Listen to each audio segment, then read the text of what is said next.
sa inyong pumuluyo, especially sa inyo sa media, kaya syempre sa mga kaupod ko man dira sa konseho, nga let's put order.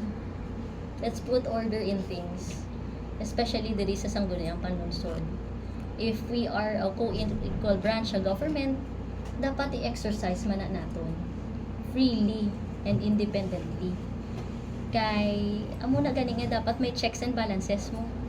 Hindi pwede nga yes na yes lang ta always, nga all the while that we know deep in our hearts nga mali na.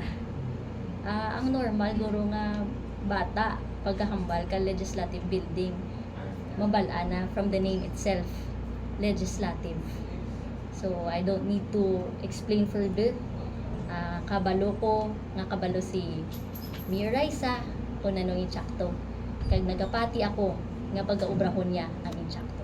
Sa statement kay ni Attorney Arenio sa mga tribunal mo, naman niya insist nila nga power based on the local government code, and hopefully kuno hindi maglabot sa punto na may forcible removal sa tao dira sa idalaw.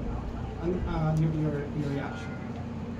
So hindi naman need guro for forcible removal.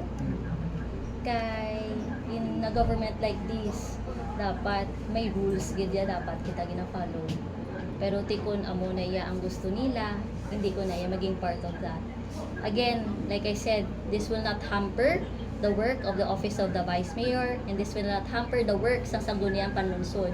Maski sa kilidalan pa kami magbutang sang amon nga mga gamit, kag amon nga mga lamisa, padayon gyapon ang pagserbisyo namon sa syudad sa Iloilo. So i-pull out na ito na atong statute sa dati. Actually na bala naman sila kagina, kag wala problema maski diin lang kami Hindi na ako mag-insist.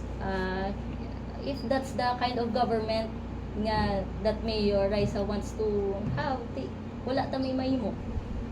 Again, like I said, ako sige lang gyapon kami nga trabaho kag makita kag mabatyagan man sang pumuloy. Vice, on a positive side na lang, ano subong na ba natin